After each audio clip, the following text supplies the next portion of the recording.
terme féminisme, c'est un terme médical au départ. Alors, c'est en 1871, une thèse de médecine qui s'appelait « Du féminisme et de l'infantilisme chez les tuberculeux ». C'est la première fois qu'on voit le terme féminisme apparaître, soutenu par Ferdinand Valère Faneau. Et ce terme, en fait, a comme sens un défaut de virilité chez les sujets masculins. Donc, un féministe, c'est un homme qui n'est pas viril. C'est beau, hein. Je comprends que les hommes n'aient pas tellement envie de dire qu'ils sont féministes, parce que c'est pas très agréable. Hein. Alors bon, évidemment, ce terme a évolué, hein. Il n'est pas resté à ce niveau-là. Je vais un peu vous dire, en trois petites parties, d'une part, un peu au niveau historique, les différentes vagues de féminisme, dans une deuxième petite partie sur les différentes formes de féminisme, parce qu'effectivement, il y a des féminismes, enfin moi j'y tiens beaucoup, qu'il n'y a pas un féminisme, mais des féminismes, et de le mettre toujours au pluriel. Et dans un troisième temps, sur les controverses qui traversent les féminismes, puisqu'ils ne sont pas tous sur la même longueur d'onde. Alors au niveau des vagues, pour en parler rapidement, on peut parler d'un pré-féminisme, puisque le mot féminisme n'existait pas, au moment de la Révolution française, donc je dis bien dans l'espace francophone, hein, au moment de la Révolution française, qui était surtout axée sur les revendications de citoyenneté et d'éducation. Donc la possibilité pour les filles d'aller à l'école, puisqu'elles n'avaient pas cette possibilité-là, et aussi d'être considérées comme des citoyennes. Alors la Révolution française, apparemment, on a cette grande idée de, enfin, le peuple qui arrive à s'exprimer, qui arrive au pouvoir. En fait, le peuple, c'était les hommes, et les femmes, là-dedans, elles étaient complètement oubliées. Et la première déclaration des droits de l'homme, alors maintenant, on dit, ouais, c'est pas grave de parler des droits de l'homme, de toute façon, l'homme, la femme est comprise dans l'homme, si j'ose dire, l'homme avec un grand H. Mais en fait, la première déclaration des droits de l'homme qui date de 1789, elle était tellement destinée aux hommes en tant que mâles, que Olympe de Gouges, si vous en avez entendu parler, a écrit une déclaration des droits de la femme et de la citoyenne. Donc c'est dire qu'elle ne se sentait pas du tout impliquée, enfin elle ne se sentait pas du tout comprise dans cette déclaration des droits de l'homme. Elle a d'ailleurs été guillotinée et elle a dit que si une femme peut monter à l'échafaud, elle a aussi le droit de monter à la tribune, donc pour parler, parce que ce n'était pas quelque chose qui était évident. Et donc, premier temps, des revendications de citoyenneté et d'éducation. Deuxième temps, la fin du 19e siècle et le début du 20e siècle, où c'était surtout des combats pour l'égalité des droits, pour une égalité économique et pour une égalité politique. Par exemple, pour une égalité dans le mariage, puisque l'homme était, et a été longtemps, considéré comme le chef de famille, qui avait donc le pouvoir de décider, aussi bien pour ses enfants que pour sa femme. C'est lui qui prenait les décisions. Et on parlait déjà du droit de vote et de l'égalité salariale. Alors le droit de vote, il y a une chose qui m'énerve particulièrement, c'est quand on parle du vote universel, quand on parle du droit de vote qui a été obtenu par les hommes. Alors c'est vrai que lorsque les hommes ont tous pu voter sur le principe « un homme, une voix », c'était un progrès par rapport au vote censitaire, où on avait donc d'autant plus de voix qu'on avait des moyens économiques, ou qu'on avait une famille. Mais c'était quand même réservé aux hommes. Et donc en Belgique, en tout cas en 1919, les hommes ont eu le droit de vote soi-disant universel, dont les femmes étaient exclues. Les femmes, elles ont dû attendre encore 30 ans. Donc c'était en 1948. Donc toute cette vague-là parlait surtout des droits, de l'égalité des droits civils, qui n'ont pas énormément avancé d'ailleurs à l'époque. Puis dans les années 1970, parce que je suis arrivée, enfin non, c'est pas grâce à moi, mais là je suis arrivée parce qu'avant j'étais quand même pas là, malgré mon grand âge. Et donc dans les années 70, c'est ce qu'on appelle la deuxième vague féministe. Et là c'était dans la foulée de mai 68. Bon, moi je l'ai vraiment vécu personnellement, donc quand il y a eu les grandes assemblées dans les universités, où de nouveau c'était tout le monde pouvait parler, c'était des assemblées libres, et puis tout le monde c'était des hommes évidemment, et lorsque les femmes prenaient la parole régulièrement, la réaction c'était retourne à tes casseroles, et moi ma prise de conscience féministe, elle date de ce moment-là, de me dire mais pourquoi est-ce que ce sont que les hommes qui parlent, pourquoi est-ce que les femmes ne peuvent pas elles aussi prendre la parole au même niveau. Mais dans cette deuxième vague féministe, en fait, les thèmes principaux étaient plus axés sur les questions de sexualité, de corps, de violence. Il faut savoir qu'à l'époque, le viol n'était pas un crime, le viol était un délit et qu'il n'était pas un délit contre la personne. Le problème du viol, c'était qu'on prenait la femme de quelqu'un d'autre. Bon, si c'était pas ou bien la fille de quelqu'un d'autre, donc c'était simplement un délit. Hein, un délit. Il faut savoir qu'à l'époque, une femme en Belgique ne pouvait pas ouvrir un compte en banque sans l'accord de son mari. Donc, les femmes peuvent ouvrir un compte en banque sans l'accord de leur mari depuis 1976. Donc c'est pas si vieux que ça. Hein, les Européens, les Européennes ont tendance à dire oui, nous, on a quand même progressé, on a beaucoup plus de droits que dans les autres parties du monde. Il faut savoir que c'est quelque chose qui est très récent. Il faut savoir par exemple qu'il n'y avait absolument aucune possibilité pour les femmes victimes de violences d'être prises en charge. Les premiers refuges de femmes battues, ce sont des groupes féministes qui les ont ouverts d'une manière tout à fait sauvage. La contraception n'était pas autorisée, enfin la publicité pour la contraception n'était pas autorisée, l'avortement était interdit, donc en France l'avortement, une dépénalisation partielle de l'avortement, ça date de 1975, et en Belgique de 1990, donc ce sont vraiment des choses récentes. Le viol entre époux a été reconnu dans les années 90, donc avant ça, c'était le devoir conjugal, donc une femme, elle passait à la casserole, si j'ose dire comme ça, et elle n'avait pas, enfin si elle n'était pas d'accord, elle n'était pas d'accord, de toute façon, si elle s'était mariée, elle avait le devoir de faire ce que son mari voulait. Voilà, donc il y avait quand même une série de choses qui ont été obtenues alors à ce moment-là, donc dans les années 70, et il y a eu aussi un grand mouvement des LGBT, donc lesbiennes, gays, bi, trans, enfin les trans on n'en parlait pas encore à l'époque. Et on commençait déjà beaucoup à parler de l'inégalité, de la prise en charge du ménage et des obligations domestiques. Ça n'a vraiment pas beaucoup changé depuis. Enfin, la seule chose qui a changé, c'est que les femmes travaillent moins maintenant parce qu'il y a plus d'appareils automatiques, mais les hommes ne travaillent pas plus. Donc si la différence est plus petite, c'est simplement parce qu'il y a eu des progrès techniques. Mais c'est pas pour ça que les hommes prennent plus en charge ces tâches-là. Donc ça, c'est la deuxième vague. La deuxième vague féministe. Troisième vague, alors, donc il y a eu quand on parle de vague, c'est parce qu'il y a la vague qui monte et puis il y a un reflux. C'est vrai que dans les années 80, le mouvement féministe a reflué. Et puis, dans les années 80, fin des années 80, années 90, il y a eu de nouveau une montée d'un mouvement. Alors, il était peut-être moins directement féministe, on a commencé à parler des questions de genre, ce qui n'est pas tout à fait la même chose. Alors, quand on parle de féminisme, on parle vraiment de sexe, de rapport de pouvoir de sexe, donc entre les hommes et les femmes. Quand on commence à parler de genre, le genre c'est en fait le sexe social, si vous voulez. Hein. Donc le genre c'est le fait qu'on est assigné à certains rôles parce qu'on a une anatomie d'homme ou de femme, en sachant qu'il y a plein d'autres possibilités. Il n'y a pas que des hommes et des femmes, on peut sortir de cette binarité-là. Et dans la troisième vague, il y a eu ce questionnement sur le genre, il y a eu tout le mouvement queer, et on a aussi commencé un peu plus à parler des rapports nord-sud, parce que le mouvement des femmes, alors je sais les féministes de la deuxième vague n'aiment pas beaucoup qu'on dise ça, mais c'est très clair que c'était un mouvement de femmes blanches de la classe moyenne. Et il faut quand même s'en souvenir que même si on avait parfois la volonté d'aller vers les autres femmes, ça ne marchait pas parce que tout simplement on ne le faisait pas bien, quoi. Donc la première maison des femmes qu'il y a eu à Bruxelles, c'était rue du Méridien à Saint-Josse. C'était un quartier très populaire, mais c'était dans le quartier populaire, mais n'empêche qu'on ne touchait absolument pas les femmes du quartier. On a essayé parfois de les toucher, mais ça ne marchait pas. Donc c'était un mouvement de femmes blanches, et qui n'était pas forcément conscient d'être un mouvement de femmes blanches.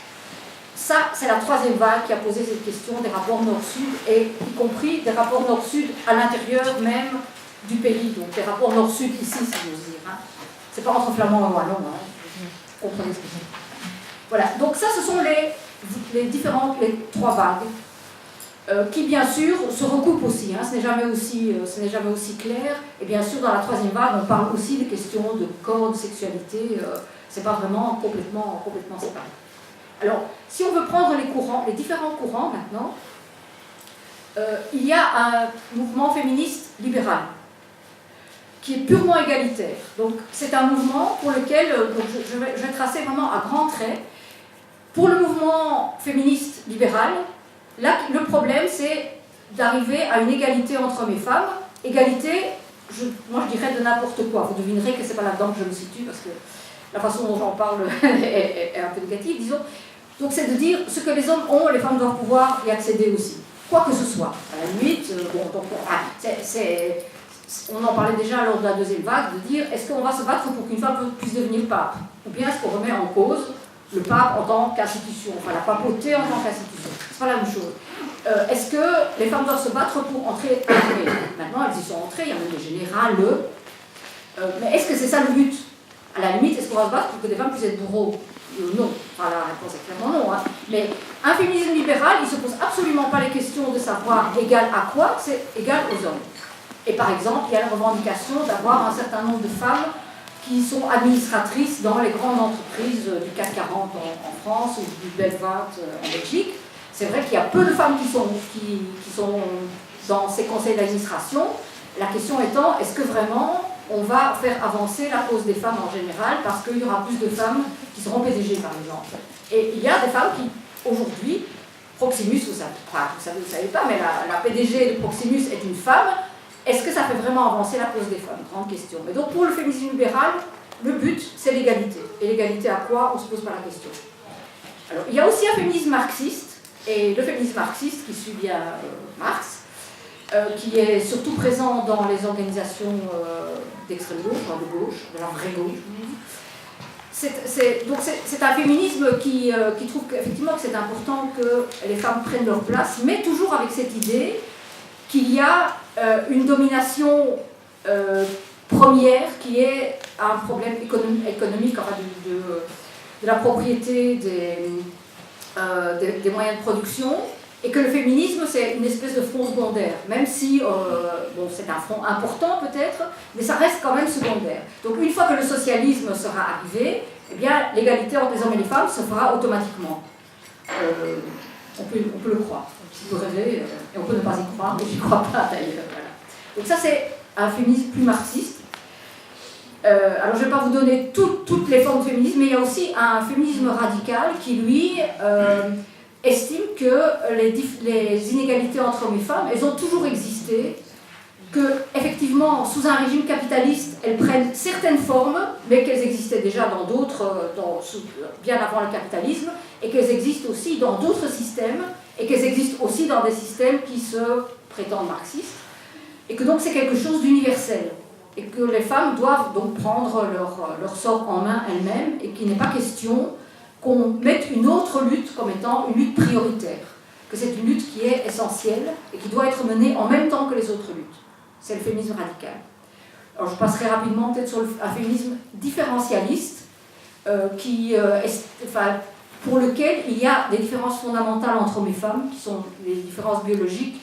Bon, les différences biologiques, elles sont réelles, hein, je crois que ça, on n'en discute pas, mais que ces différences biologiques induisent le fait que, par exemple, les femmes sont plus douces naturellement, qu'elles sont moins dans la compétition, qu'il y a donc une espèce de nature féminine, et qu'il faudrait se battre pour que cette nature féminine s'impose davantage dans un monde qui, lui, est basé sur les valeurs masculines. La compétition, le combat, l'agressivité, voilà. C'est un féminisme différentialiste, qui n'est pas le mien. Voilà. Donc, ce sont les différents, je veux dire, les grands courants, on peut retenir libéral, marxiste, radical et différentialiste. Même s'il y en a d'autres, il y a aussi un mouvement écoféministe qui fait le lien entre l'écologie et le féminisme. Et bien sûr, l'afroféminisme, dont je n'en parlerai pas, parce que ce sont les autres qui vont. Alors, troisième temps, ce sont les controverses. Donc, à l'intérieur du mouvement féministe, il y a des choses sur lesquelles on est d'accord. Bien sûr, le fait que les femmes doivent avoir accès à toutes les possibilités, qu'elles doivent avoir accès à l'éducation, qu'elles doivent avoir accès au pouvoir, même si on peut se demander après qu'est-ce qu'elles font avec ce pouvoir, là-dessus on est d'accord. Mais il y a des sujets sur lesquels il y a non seulement des désaccords, mais ce sont des désaccords sanglants. Je veux dire, ce sont des groupes de femmes qui s'excluent mutuellement, qui n'acceptent même pas que les autres fassent partie des mêmes manifestations, ce qui va quand même loin. Alors pour prendre juste peut-être 3 exemples, et le 4e je le laisserai à mes camarades là. Il y a la prostitution, il y a vraiment une grosse controverse là-dessus entre des féministes qui pensent que la prostitution en elle-même est une violence faite aux femmes, et que donc la prostitution doit être abolie. Elle s'appelle les abolitionnistes, elle s'appelle elle-même les abolitionnistes. Et celles qui pensent que la prostitution, ben, c'est un travail, c'est pas un travail comme les autres, mais c'est quand même un travail, qui parle de travailleuses et de travailleurs du sexe, et qui pensent que ce qu'il faut faire en tant que féministe, c'est soutenir ces femmes-là dans leur combat pour vivre dans des conditions plus décentes. Donc, pour lutter contre les violences faites aux prostituées, et pour essayer d'avoir un statut décent pour ces femmes-là. Première controverse, prostitution. Deuxième controverse, sanglante, la question du voile. Alors, le genre de truc, si vous avez envie de vous battre, eh bien, il suffit de trouver quelqu'un qui n'est pas d'accord avec vous, et vous êtes sûr que ça va mal tourner. Alors, pour les unes, c'est un signe d'oppression, parce que le voile, il n'y a que les femmes qui le portent et pas les hommes, donc forcément, c'est un marqueur sexuel.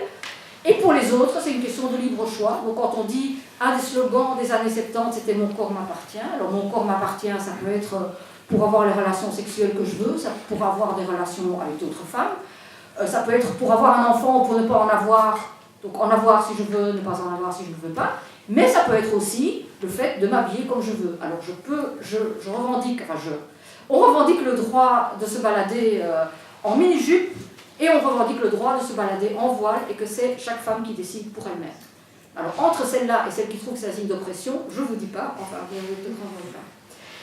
Troisième sujet, c'est la parité et les quotas. Je trouve que c'est un sujet important parce que là-dessus c'est peut-être un peu plus difficile, c'est de se dire, est-ce qu'il faut imposer des quotas pour que les femmes puissent arriver au même poste de pouvoir que les hommes? Alors on peut être contre les quotas et puis se demander, est-ce qu'il y a d'autres moyens pour que les choses avancent, parce qu'on peut se rendre compte que là où les choses avancent, c'est là où il y a des quotas, et on peut regretter qu'on doive avoir des quotas. Maintenant, comme en politique par exemple, pour qu'il y ait une représentation des femmes dans les parlements par exemple, il a fallu instaurer des quotas. Maintenant, il y a même des féministes qui disent, avec des quotas, ça veut dire que les femmes ne sont pas au même niveau que les hommes et qu'on peut toujours soupçonner les femmes d'être arrivées là où elles sont parce qu'il y avait des quotas et pas par leur mérite personnel. Donc, voilà, c'est une discussion, mais là-dessus on s'entretue moins que pour le voile et la prostitution. Voilà. Et il y a aussi la question de la non-mixité, mais ça, on va voir si ça vous intéresse. Et alors, dernier point, c'est est-ce qu'il y a un ou des féminismes? Ça, vraiment, c'est quelque chose d'important. Parce qu'il y a ces dernières années, et ça c'est quelque chose d'assez récent, ce n'était pas dans les vagues précédentes, justement des revendications de femmes qui ne se reconnaissent pas dans ce féminisme blanc de classe moyenne, et qui donc se revendiquent d'un féminisme avec un mot en plus, comme le féminisme musulman, ce qui fait hurler certaines, et dire féminisme. Il y a un féminisme, on ne peut pas avoir un féminisme musulman. Afro-féminisme, mais pourquoi afro? Il y a un féminisme. Donc voilà, est-ce que... alors il y a un féminisme chrétien, il y a un féminisme juif, vraiment.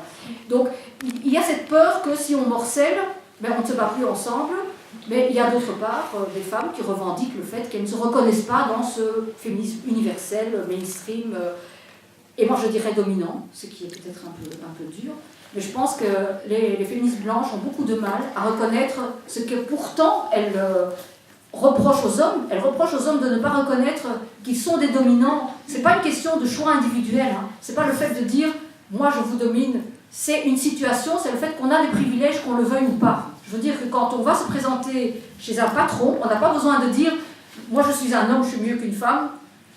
On a un avantage. Et que les femmes blanches ont du mal à reconnaître qu'elles, en tant que femmes blanches, elles ont aussi un avantage. Par exemple, quand elles vont se présenter à un boulot, entre elles et une femme noire, elles ont des privilèges. Donc ce n'est pas une question de décision, c'est presque quelque chose dont on ne peut pas se débarrasser. On ne va pas dire non, prenez-la, elle est mieux que moi, on ne va pas pousser jusque-là. Donc ce qu'on reconnaît chez les hommes, on a tendance à ne pas reconnaître chez soi, mais c'est vrai que c'est plus facile de reconnaître le privilège des autres que les siens. Voilà. Je vous remercie.